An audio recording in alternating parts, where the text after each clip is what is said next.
Olá, meus irmãos, a paz do Senhor, que alegria tê-los aqui conosco novamente para darmos início à lição de número 8, Classe dos Adolescentes, quarto bimestre. O tópico de hoje, o título dessa lição, Os Ensinamentos de Deus por Malaquias. Deus trará para nós hoje um ensinamento maravilhoso através de Malaquias. Partiremos já para o texto áureo, em Malaquias capítulo 3, no versículo 7, que diz: Desde o dia de vossos pais, vos desviastes dos meus estatutos, e não guardaste. Tornai-vos para mim, e eu tornarei para vós, diz o Senhor dos Exércitos. Então, nesse texto áureo, nós já observamos um chamado de Deus: tornai-vos para mim e eu tornarei para vós. Então não tem como Deus tornar para nós se nós não tornarmos para Ele. Então vamos ler novamente, que diz: Desde os dias dos vossos pais vos desviaste dos meus estatutos, e não os guardaste. Tornai-vos para mim, e eu tornarei para vós, diz o Senhor dos Exércitos. Malaquias capítulo 3, versículo 7. A leitura bíblica que os irmãos farão em classe com os adolescentes é Malaquias capítulo 1, do versículo 6 ao 14. Partiremos já para a introdução, que diz: Malaquias foi um profeta que atuou 100 anos após o retorno do povo ao cativeiro, aproximadamente 400 anos antes de Cristo. Naquela ocasião, os homens já haviam se distanciado de Deus, deturpado seus princípios e menosprezado a lei. Aprendemos no último livro do Antigo Testamento, marcado por muitas perguntas e respostas, como Deus advertiu o seu povo. Veremos a posição do Rei dos Reis quanto ao desprezo e as más condutas realizadas por eles, assim como a aplicação do juízo sobre o puro e o impuro. Então será uma aula muito bacana, muito produtiva, a qual Deus, Ele sempre está querendo falar conosco, nos orientando o seu povo, orientando as nações. E todas as vezes que o povo começa a se afastar da presença de Deus, Deus vem com a mesma mensagem: tornai-vos para mim e eu tornarei para vós. E quando nós entendemos a importância de tornarmos para Deus, de observarmos a palavra de Deus, assim como nos tempos antigos, os nossos patriarcas, antepassados, guardaram a palavra de Deus e foram prósperos. Da mesma forma, o Senhor, Ele quer fazer conosco. Se nós, da mesma forma, observarmos a sua lei, observarmos a sua palavra e colocarmos em prática, guardando, honrando o Senhor, tornando-nos para Ele, com certeza Ele tornará para nós com saúde e as bênçãos a qual nós buscamos. Partiremos para o tópico de número 1, que diz: o desprezo segundo o olhar de Deus. Malaquias 1:6 a 14, 2:1-9, de 1 a 9. A mensagem de Deus através de Malaquias era que o povo despertou a ira do Senhor por trazer ao altar ofertas que não tinham valor algum. Então Deus, através de Malaquias, vai trazer a mensagem ao povo, dizendo que o povo despertou a sua ira, porque deturparam o culto, mudaram a lógica do culto. Aquilo que Deus havia determinado lá atrás aos levitas, a maneira que era para apresentar o culto a Deus, agora os homens, os sacerdotes, mudaram a sistemática do culto, trazendo ofertas podres, pães podres, animais doentes, para ofertar ao Senhor. E nós sabemos que o culto, ele é a parte mais importante, o culto, a adoração a Deus, ela é mais importante do que qualquer outra coisa, porque assim que o Senhor vier buscar a sua igreja, o que vai continuar no céu é a adoração, é o louvor. Então, precisa ser regrado, precisa estar dentro daquilo que o Senhor determinou. A palavra diz que é melhor obedecer do que sacrificar. O sacrifício sem a obediência, logo para Deus, já não surte efeito algum. Antes, surge o efeito contrário, despertando a ira de Deus. Então, logo no início desse tópico, a mensagem de Deus, através de Malaquias, era que o povo despertou a ira do Senhor por trazer ao altar ofertas que não tinham valor algum. Ofereciam de qualquer forma, trazendo animais que não seriam aceitos.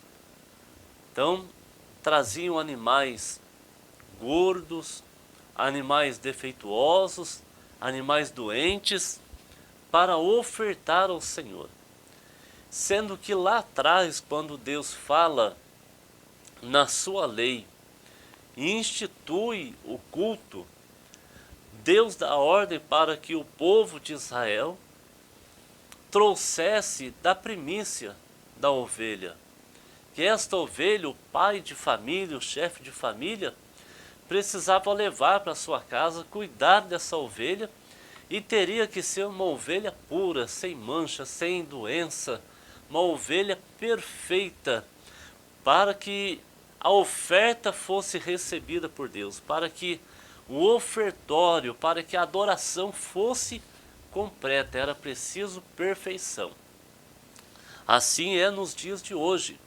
Muitos sacerdotes, muitos levitas, muitos intelectuais estão mudando a sistemática do culto, deixando o louvor, a verdadeira adoração de lado e promovendo coisas que não agradam a Deus.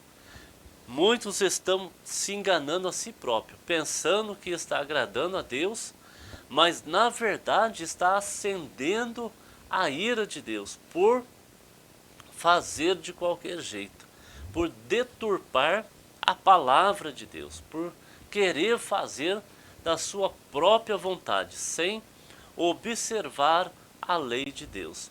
Porque toda a lei ela é perfeita, e a lei de Deus ela é benéfica para aqueles que a cumprem, mas ela é rigorosa para aqueles que a descumprem. Então a lei do Senhor ela é benéfica para aqueles que buscam cumprir a sua lei. Então diz aqui no tópico de número 1, ofereciam de qualquer forma. Então o culto ele não pode ser oferecido ao Senhor de qualquer forma, de qualquer maneira. Nós chegarmos na igreja, não vamos tocar o instrumento, vamos fazer e acontecer. Não, não é dessa forma. Deus institui a sua regra. Não é de qualquer jeito que nós vamos ofertar ao Senhor. Então nós precisamos observar aquilo que agrada a Deus, não o que agrada aos homens, que agrada a nós mesmos. Então ofereciam de qualquer forma, trazendo animais que não seriam aceitos como presente por um homem importante. Então a palavra diz que Deus questionando aqui com o povo, se fosse para levar um presente ao rei, eles iriam escolher o melhor presente.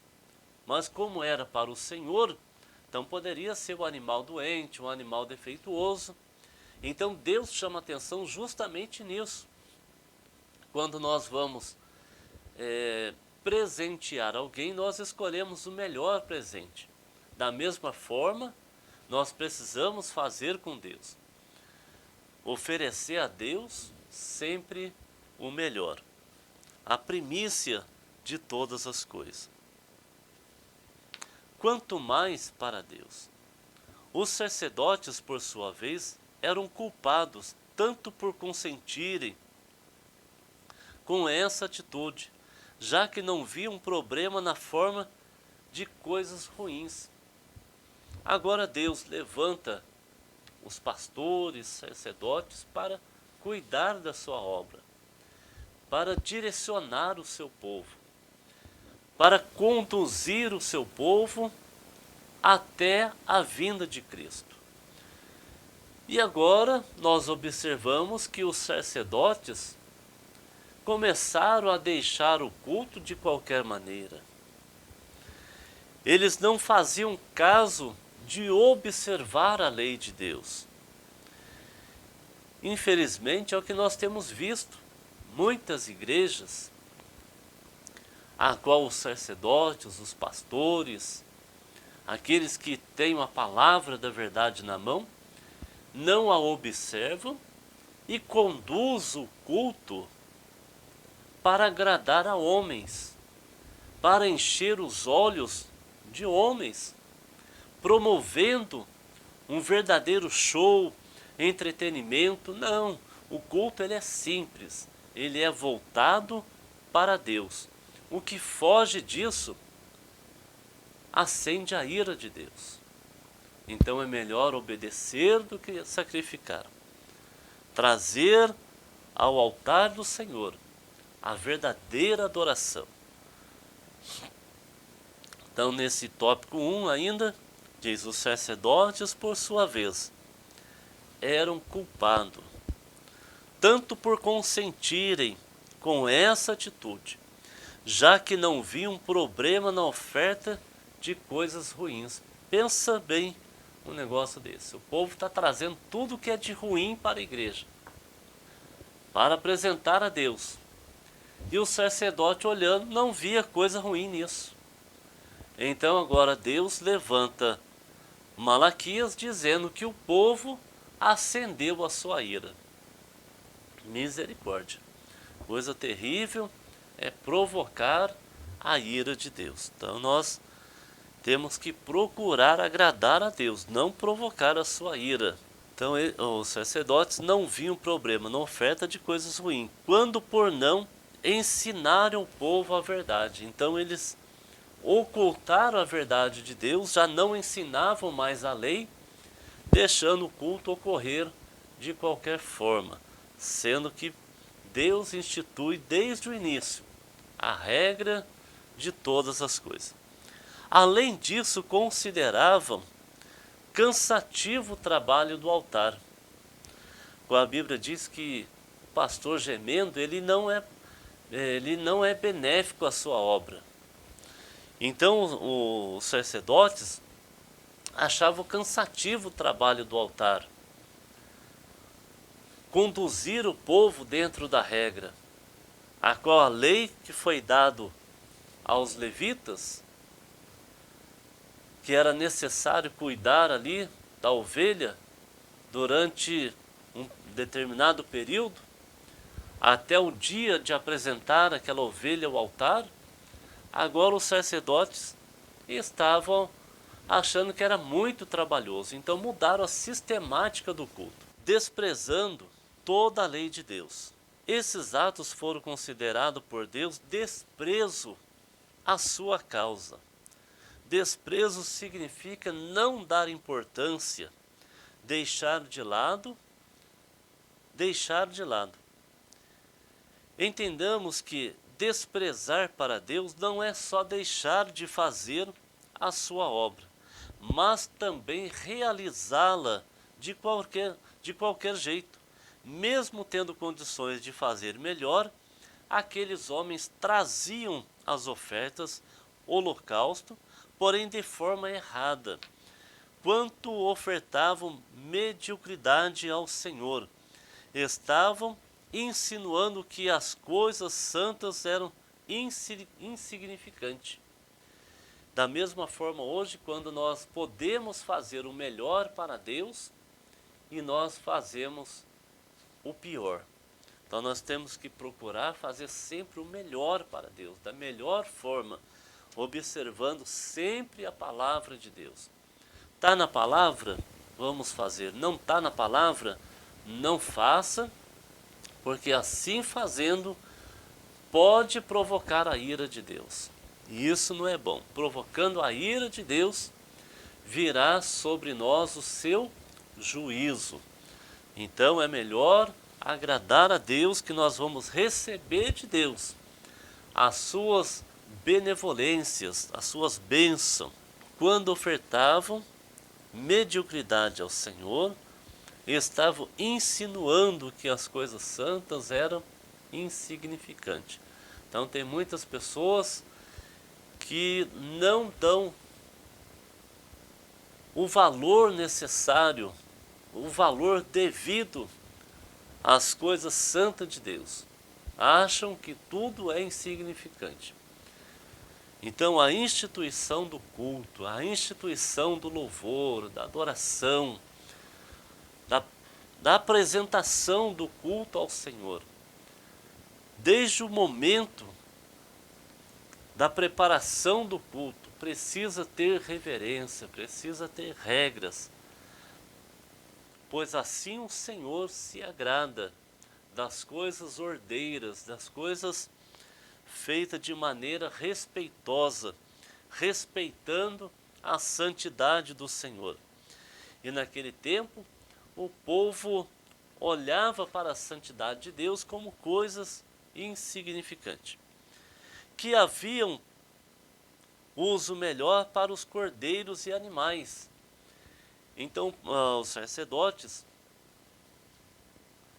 ao instituir o culto, eles, ao abrirem mão do verdadeiro culto, eles começaram a usar o melhor cordeiro, a melhor oferta em outras coisas, em outras atividades. Que diz aqui, ó, e que havia uso melhor para os cordeiros e animais de primeira linha para o seu tempo, que o mediano bastava. Então eles achavam assim, eu não vou dar essa ovelha que é perfeita, não, eu vou dar para Deus essa ovelha que está aqui manca, que está aqui doentinha. Não, Deus não quer resto, Deus não quer esse tipo de coisa. Deus, Ele é perfeito e nós precisamos oferecer a Deus a verdadeira oferta, o verdadeiro louvor, a verdadeira adoração. Deus não quer coisa mediana, desse jeito tá bom. Não, Deus quer as coisas certas. Hoje, todos nós somos sacerdotes, oferecemos a nós mesmos em oferta a Deus todos os dias. Romanos capítulo 12, no seu versículo de número 1. Perceba que Deus amaldiçoa quem tem um bom gado e oferece coisa vil. Então olha só a palavra. Deus, Ele não se agrada de oferta estragada. Deus não quer isso. Deus nem precisa, na verdade, de oferta. Mas Deus, Ele quer olhar para nós e enxergar em nós a fidelidade à sua palavra, a reverência à sua palavra, a obediência à sua lei, a obediência à sua palavra. É isso que Deus quer de nós. Quando Ele diz que é melhor obedecer do que sacrificar, Deus está falando para nós exatamente isso. Olha, a obediência, a observância à minha palavra, ela é prazerosa. Então hoje todos nós somos sacerdotes, oferecemos a nós mesmos em oferta a Deus todos os dias. percebemos que Deus amaldiçoa quem tem um bom gado e oferece coisa vil. Então, se eu tenho uma coisa boa, eu posso oferecer uma coisa boa para Deus, mas eu pego aquela coisa vil e vou oferecer para Deus, eu estou trazendo sobre mim repentina maldição. Estou acendendo a ira de Deus sobre a minha vida. Ou seja, se tivermos bons dons, e todo dom é bom, e não usarmos com todo o nosso coração na obra, o Senhor não se agradará de nós, mas se nos esforçarmos, Ele abençoará. Romanos capítulo 12, versículo 11. Apocalipse capítulo 3, versículo 15 ao 16 e Deuteronômio capítulo 10, versículo 12 e 13. Sejamos, pois, como Davi, que não ofereceu algo que não lhe custava nada, segundo Samuel, capítulo 24, versículo 24. Interessante nesta passagem bíblica, quando Davi ele decide ofertar a Deus, fazer uma oferta a Deus, então o fazendeiro lhe oferece a sua fazenda, fala para Davi, Davi, pega tudo que você quiser.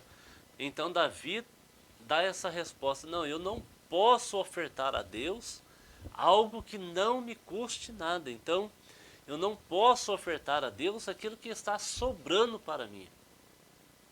Então Davi está nos ensinando que a verdadeira oferta é aquela que gera em nós sacrifício. Nós sacrificamos para ofertar a Deus. Então essa oferta será agradável ao Senhor. Não é aquilo que está sobrando na nossa despensa que nós vamos trazer e depositar aos pés do altar. Não, é aquilo que tem algum custo para nós, tem algum gasto, tem algum sacrifício para nós.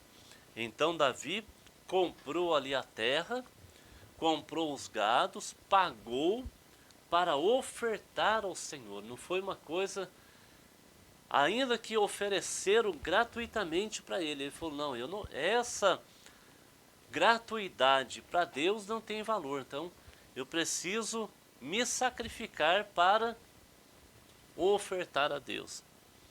Então, o ensinamento aqui diz, sejamos, pois, como Davi, que não ofereceu ao Senhor algo que não lhe custava nada. Antes, Davi pagou o preço, pagou ali o valor devido por aquelas terras, pelos animais, para que pudesse ali levantar o altar e oferecer a Deus a sua oferta. Partiremos agora para o tópico de número 2, aonde abordaremos aqui o assunto de dízimos. Malaquias capítulo 3, a partir do versículo 7 ao 12, que diz assim, mais uma vez Deus chama a atenção do povo para as suas obras. Nesta ocasião, com relação aos dízimos e ofertas alçadas, o Senhor os acusa de o roubarem quando não traziam ofertas e dízimos. Mas será que Jeová, que é dono de tudo, precisa do nosso dinheiro? Essa é uma pergunta que paira aos ouvidos daquelas pessoas que não são convertidas ao Senhor, porém são convencidas. Então sempre estarão questionando, não serve ao Senhor voluntariamente, porque o servo que serve ao Senhor voluntariamente, ele busca observar os mandamentos do Senhor e logo obedecer a palavra de Deus. Ele não fica por aí questionando se é, se não é, não, está na palavra, está aqui, então vamos fazer que isso agrada a Deus. E de pronto já o faz, né? Mas tem aquelas pessoas que são convencidas que estão agradando a Deus mas na verdade estão acendendo a ira de Deus. Então vem a pergunta, mas será que Jeová, que é dono de tudo, precisa do nosso dinheiro? Vamos entender um pouco mais para o que serve e o que realmente simboliza o dízimo. O dízimo nada mais é do que a 10ª parte do sustento do homem. No tempo da lei eram animais e colheita. Então, no tempo da lei, toda a 10ª parte das colheitas, das primícias dos animais, não era o restolho dos animais. Os animais doentes, mancos, aqueles que não serviam para nada. Eram os animais sadios. Era ali a primeira parte da colheita. Então aquele que era do campo trazia sua colheita. Aquele que era ali pecuarista trazia ali da sua ovelha para o altar do Senhor, né? Era as primícias da casa do Senhor. Então o dízimo nada mais é do que a 10ª parte do sustento do homem. No tempo da lei eram animais e colheita. Levítico capítulo 27, versículo 30 e 32. Mas hoje a grande maioria recebe o sustento através de salário. Por isso se dá 10% desse como oferta de dízimo. Por exemplo, a pessoa hoje trabalha e recebe em dinheiro. Recebe, por exemplo, R$ 1.000. Ele vai tirar a 10ª parte, que é R$ 100, e vai depositar aos pés do Senhor. Ele vai devolver ao Senhor. E aquela outra parte, os 90%, Deus vai multiplicar 100 vezes tanto. Então, é melhor nós devolvermos logo aquilo que é de Deus e não é nosso. Mas para que serve? Deus diz através de Malaquias que o seu uso é para ter mantimento na casa do Senhor. Em Números vemos o tal como salário dos levitas. No caso de hoje, pastores, obreiros que vivem da obra. E em Deuteronômio, como ajuda aos necessitados. Malaquias 3:10, parte A. E número 18, versículo 21, Deuteronômio 14, do 28 ao 29. Logo, o dízimo tem uma função social de ajudar os que vivem do Evangelho e a manutenção da igreja, além de ajudar os que precisam de alimento. Então, através da nossa fidelidade a Deus, em depositar aos pés do altar ali os 10% do dízimo. O dízimo é para a manutenção da igreja. Se não houvesse o dízimo, eu não poderia estar aqui gravando hoje esta aula, porque não teria como pagar a conta de luz, não teria como pagar ali o sonoplasta. Então o dízimo ele é justamente para isso, para a manutenção da obra de Deus, para que a obra de Deus cresça e ela também tenha função social de ajudar aquelas pessoas que precisam de algum alimento ou alguma ajuda, que são os necessitados. Mas por que Deus diz que estão roubando ele e não aos levitas? É interessante para nós refletirmos. Deus fala, estão me roubando. Poderiam dizer, não, estão roubando o salário dos levitas. Mas através daquilo que nós devolvemos para Deus, é que é feita a manutenção da obra do Senhor, que é pago o salário dos pastores, que é pago a manutenção da igreja. Então diz assim, mas por que Deus diz que estão roubando ele e não aos levitas? Já que os dízimos eram destinados a eles. o ato de dar a Deus esta oferta simboliza uma gratidão por ter nos dado o sustento, pois tudo pertence a Ele. Então é um ato de fé e gratidão. Gratidão por Deus ter dado a nós saúde, força e sabedoria para conquistarmos as bênçãos que o Senhor tem nos dado. E é o Senhor quem nos dá força para conquistar tudo o que temos. Então, sem a força do Senhor, nós não temos nada. Salmos 24, 1 e Deuteronômio 8, 18. Assim roubamos a glória, a gratidão, que é de Deus, quando não trazemos os dízimos e ofertas, pois não reconhecemos a bondade do Senhor. Quando nós endurecemos o nosso coração e não trazemos o dízimo da casa do Senhor, não devolvemos aquilo que é de Deus, nós não estamos reconhecendo aquilo que Deus tem feito na nossa vida. A palavra de Deus diz: ser fiel no pouco, que no muito te colocarei. A oferta da história bíblica que teve mais valor foi a oferta da viúva. Quanto que a viúva deu? Ela deu uma moeda. Nós falando que uma moeda parece ser pouco, mas para aquela viúva, ela deu tudo o que ela tinha. A oferta que ela deu foi mais agradável do que a oferta que os outros estavam dando. Os outros poderiam até dar 10 moedas, 20 moedas, ou 100 moedas, ou um saco de moedas, porém, eles estavam dando o que estava sobrando. Deus, ele não é Deus de sobra. Deus é Deus de justiça.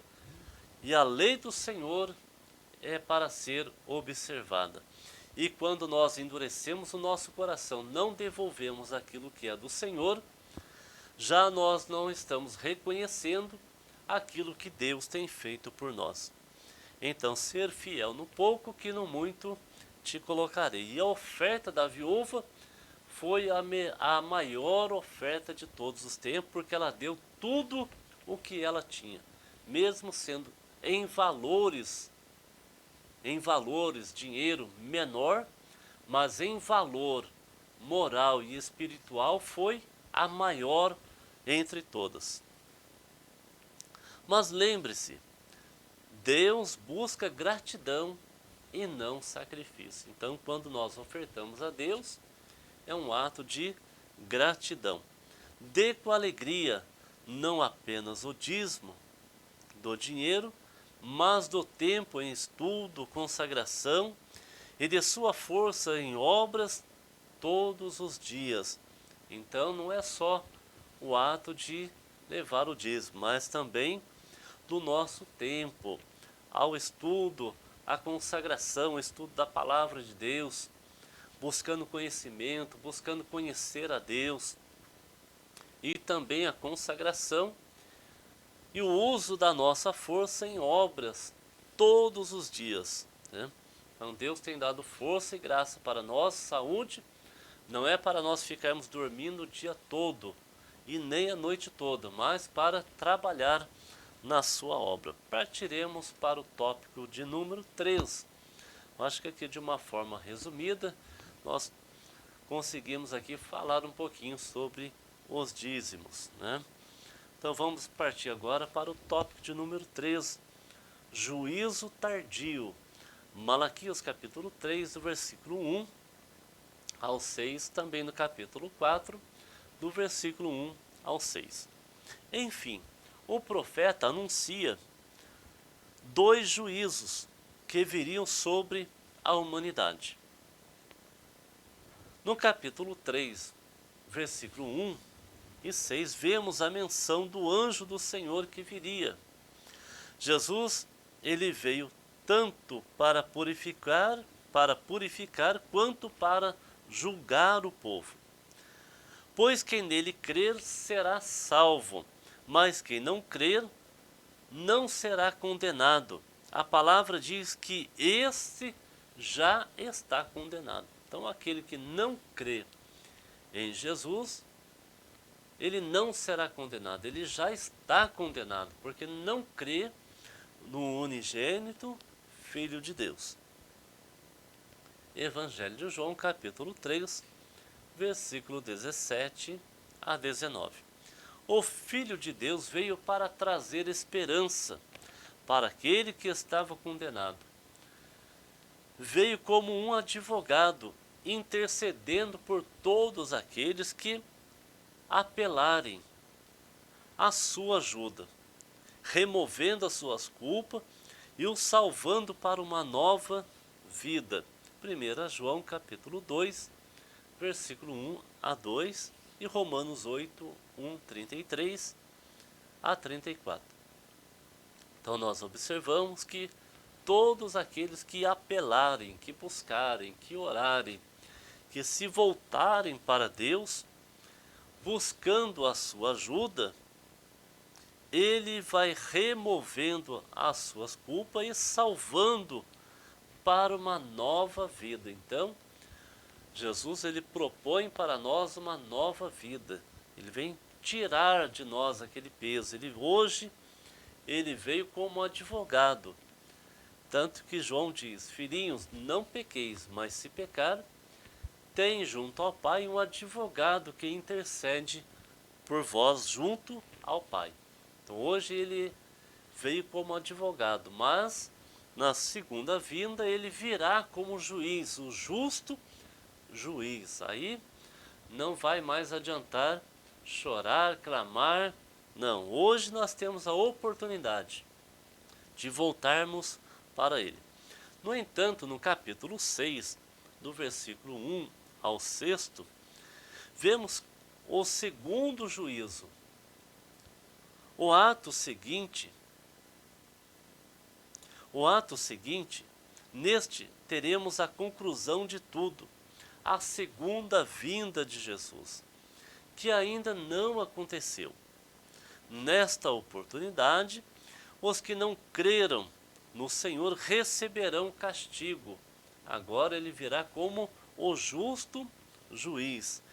Perceba que, como vimos, a condenação já está sobre eles. Então, Jesus ele não veio para condenar ninguém, mas ele veio justamente para salvar da condenação, para advogar, para tirar a sentença que estava sobre a nossa vida, que era a sentença de morte. Assim, da mesma forma, como advogado, ele advoga por aquele que recebeu uma sentença, que está lá preso. O advogado vai lá, intercede junto ao juiz, levando a lei para revogação daquela sentença. Então, em Cristo Jesus, ele como advogado, ele revoga essa sentença de morte que estava sobre a nossa vida e nos oferece a liberdade que é a vida eterna. Então, na segunda vinda, ele não vem para condenar ninguém, porque aqueles que não creram em Jesus, eles já estão condenados por si próprios. Então, percebemos que, como vimos, a condenação já está sobre eles, mas no juízo final não haverá apelação. Então, no juízo final não haverá apelação. É como em outros países que sai ali a sentença de morte da cadeira elétrica e não há apelação que mude aquela sentença. Então, aqueles que rejeitarem a Cristo hoje, a sentença já está posta sobre a sua vida, a condenação já está posta sobre a sua vida. Não é Jesus que veio condenar, mas ele, embora ele veio salvar, veio livrar, veio advogar, veio interceder, ele veio apelar junto ao Pai por nós. Agora, nós temos que aceitar. Se nós rejeitarmos a sua apelação, a sua salvação, a sentença do juízo já estará sobre a nossa vida. Então, no entanto, nós percebemos que, como vimos, a condenação já está sobre eles, mas no juízo final não haverá apelação. Não haverá mais defesa. Jesus agora voltará como juiz, não mais como advogado. Agora, na sua segunda vinda, ele não virá mais como advogado, mas sim como justo juiz. É perigoso para nós que temos uma visão limitada das coisas. Caímos na tentação de pensar que aqueles que não servem a Deus são prósperos e que o Senhor não se importa com isso, ou mesmo que não vale a pena servir a Deus, já que os ímpios fazem tantas maldades e ainda têm saúde e dinheiro. Esta mesma visão teve Asaf. Asaf, ele era levita da casa do Senhor no Salmo 73. Quando ele deixou de olhar para Deus e começou a olhar a prosperidade dos ímpios, Asaf vai escrever da seguinte forma: os meus pés quase se escorregaram, porque eu olhei a prosperidade dos ímpios. Então é engano nosso, e isto torna para nós perigoso. É perigoso para nós que temos uma visão limitada das coisas. Caímos na tentação de pensar que aqueles que não servem a Deus são prósperos. A Bíblia diz que servirá para o homem ganhar o mundo e perder a sua salvação. Que valor tem nisso? O homem ser rico, ser próspero, ganhar fortunas, ganhar o mundo inteiro, mas perder o mais precioso, que é a salvação da sua alma. Então é perigoso para nós, nós temos uma visão limitada das coisas, caímos na tentação de pensar que aqueles que não servem a Deus são prósperos. E o que o Senhor não se importa com isso? Lógico que o Senhor se importa, Ele está de olho em nós. Ou mesmo que não vale a pena servir a Deus, já que os ímpios faz tantas maldades e ainda tem saúde e dinheiro. O povo, naquela época, pensava assim. Veja que o juízo de Deus aparenta ser tardio, e por conta da sua misericórdia e longanimidade, veja que o juízo de Deus aparenta ser tardio. É por conta da sua misericórdia e longanimidade, pois Ele quer que todos se salvem. Entretanto, naquele dia, verão a diferença entre os que servem a Deus e os que não servem.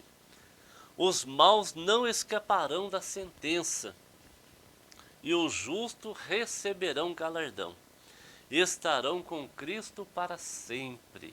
Olha que coisa maravilhosa. Partiremos logo para a conclusão desta maravilhosa aula. Que bênção, né? São vastos aqui os assuntos, que os irmãos não fiquem só aqui nessa revista, nessa aula, mas pesquisem. Leiam a Bíblia, pesquisem livros, perguntem ao professor, coloca aí o professor na parede, façam perguntas, tirem dúvidas e respondam ao final da revista os questionários, que é muito importante para a fixação da matéria. Partiremos agora para a conclusão desta belíssima aula. Nesta aula aprendemos sobre o livro do profeta Malaquias. Estudamos como o desprezo pela obra do Senhor pode muitas vezes passar despercebido. E se acharmos que o importante é fazer, não importando o jeito. Isso é um engano muito grande. Nós pensamos que o importante é fazer e fazer de qualquer jeito. Não. A obra de Deus ela é regrada de leis e de regras. Então, nós precisamos observar sempre a palavra de Deus para apresentarmos a Deus um melhor culto, a melhor oferta e sempre buscando melhorar. Vimos também o real significado do dízimo e o seu uso, aprendendo que devemos ser gratos a Deus por tudo que nos tem dado. Estudamos ainda sobre o juízo de Deus. Vimos que mesmo que muitos o tenham por tardio, um dia o Senhor aplicará a sua justiça. Para alguns será como o amanhecer, mas para outros como fogo, que destrói e não deixa vestígio. Finalizaremos com esse pensamento: não desprezemos a obra de Deus, antes nos esforcemos em tudo, demos graça, pois haverá um dia que receberemos a coroa de glória e estaremos com o Senhor para sempre. Então tem aqui uma anotação, Evangelho de João, capítulo 3, do 17 ao 19, que diz: porque Deus enviou o seu Filho ao mundo, não para que condenasse o mundo, mas que o mundo fosse salvo por ele. Quem nele crer não é condenado, mas quem não crer já está condenado, porque não crê no nome do unigênito Filho de Deus. E a condenação é esta, que a luz veio ao mundo, e aos homens amaram mais as trevas do que a luz, porque as suas obras eram más. Então vamos buscar aí aceitar Jesus como Salvador da nossa vida. Vamos buscar ofertar a Deus com propósito, servir a Deus com propósito, para que nós possamos receber do Senhor o galardão e estar com o Senhor para sempre. Que Deus vos abençoe, que Deus abra aí o vosso entendimento, para que vocês possam entender toda a mensagem da palavra do Senhor. Até a próxima aula, se assim Deus nos permitir. Fiquem todos na paz do Senhor. Deus abençoe a todos.